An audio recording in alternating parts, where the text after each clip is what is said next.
All of our lives revolve around food. In addition to being a means of survival, food plays a significant role in our society. Large feasts are a common way to celebrate important life occasions, from wedding cakes to birthday cakes, elegant holiday spreads with family to informal lunches with friends. But your eating patterns could change as you become older. An allergy or other illness may have forced you to follow a specific diet. Additionally, as your life changes, grocery shopping and preparing regular meals could become more difficult. One thing, however, will never change the significance of eating a nutritious diet. This video will discuss never eat these 3 foods after age 50. Before starting the video, be sure to subscribe to our channel and smash the bell icon to never miss any of our upcoming videos. Refined sugar. It's difficult to know what to do because there's so much #NutriBabble due to sugar's exclusion. The response is simple to understand. Quit eating foods and drinks with added sugar, especially if you're over 50. If you continue, you increase the chance of everything that will happen to your health as you age. Added sugar will increase your chance of weight gain, diabetes, and subsequent complications such as limb amputations, blindness, kidney failure, and dementia. You add empty calories when you add sugar. It is useless as food. Fat is simply a byproduct of extra energy. Your metabolic system, particularly your insulin response system, becomes overloaded as it transforms food into fat. You should know these 2 typical myths about sugar and quitting added sugar. Myth number 1. Sugars are sugars. The sugar activists, which include organizations of medical professionals and nutritionists, believe that all sugar should be avoided since sugar is sugar regardless of its source. They say, once it's in your body, all sugar is the same. They advise that we stay away from foods with high sugar and added sugar. Bananas and other fruits are categorized as to be avoided on the same charts as Coke and sports drinks. That's a lot of nonsense. Giving up additional sugar becomes much more difficult when you follow this advice.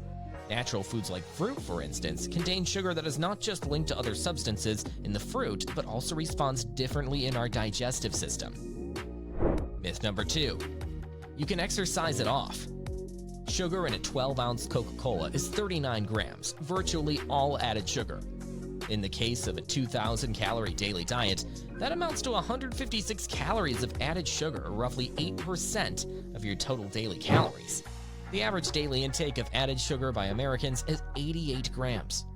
Australian children under 18 consume significantly more sugar than is healthy, with a large portion coming from beverages. A third of the free sugars consumed daily by boys between the ages of 14 and 18 come from soft drinks, sports drinks, and energy drinks. The typical American and Australian under 18 would need to exercise more than 52 kilometers per week to burn off this quantity of sugar. It's important to remember that this level of exercise will only help you kick your sugar habit.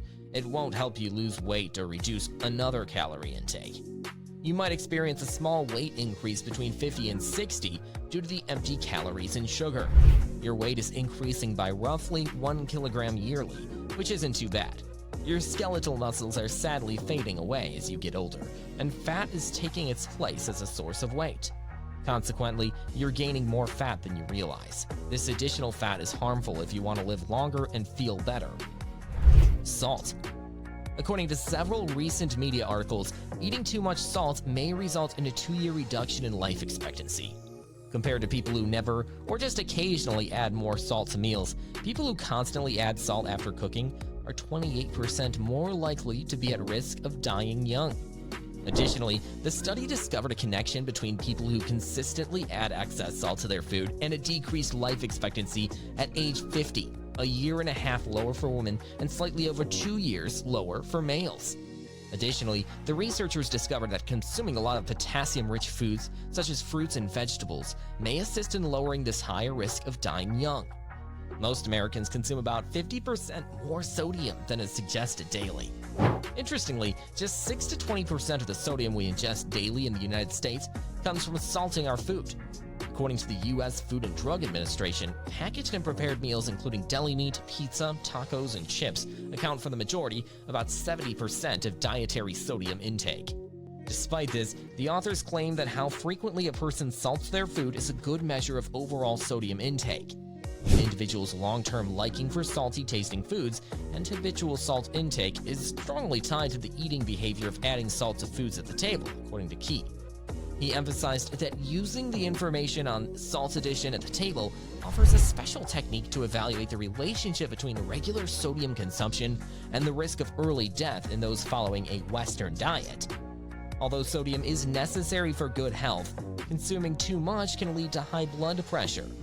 The recommended daily salt intake for adults in the United States is 2,300 milligrams. The average American consumes approximately 3,400 milligrams. Probability of dying quickly. Can you consume too much salt then? We need some salt in our diet, but consuming too much, as most of us do, may contribute to high blood pressure, which in turn enhances the risk of heart attack and stroke, said Chloe MacArthur, senior cardiac nurse at the British Heart Foundation. The purpose of this study is to measure salt intake, not because salt added to the table is any worse than salt already present in meals. The majority of salt is already in food when we buy it, so we are ingesting more than we realize. However, it is usually preferable to avoid adding salt to meals if you can. Flour. In the world's temperate regions, wheat is a staple grain and a significant source of nutrition for many millions of people. However, as more people choose gluten-free or wheat-free diets, there have been growing worries in recent years regarding the harmful effects of wheat on health, particularly in North America and Europe. This connects to two worries: that wheat products are disproportionately responsible for increases in obesity and type 2 diabetes, and that wheat gluten protein can lead to various unfavorable reactions, including allergies, celiac disease, and non-celiac gluten sensitivity. The first worry has been disproved in other works, so we concentrate on the second. According to the most recent research, up to 1% of people have celiac disease and related intolerances, or a wheat allergy.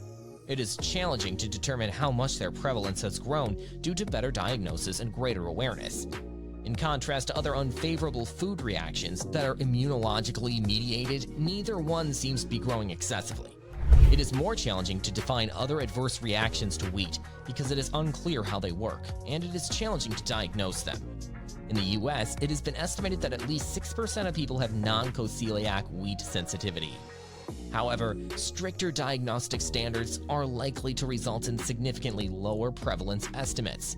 Because of this, removing wheat or gluten from the diet is unlikely to enhance the health of more than a small part of the population. Wheat is a significant source of protein, B vitamins, minerals, and bioactive components. Therefore, it may have the opposite effect. Refined flour is bad for our health. Research shows that it dramatically raises the risk for various illnesses such as weight gain and obesity, metabolic syndrome, diabetes, hypertension, heart disease, dementia, food addiction, depression, cancer, and acne. Refined wheat has a lot of carbohydrates, but it also contains another element that could be dangerous: gluten. The term gluten refers to a family of proteins present in wheat, rye, barley, and triticale, giving dough its elastic consistency. The negative effects of gluten on those who have celiac disease, a condition in which the body reacts to gluten by launching an immunological response, may make it so well known. Want more videos like this? Let us know your opinion in the comments section below. Hope you liked this video. It was all for today. Subscribe to our YouTube channel and we'll be back with another informative video.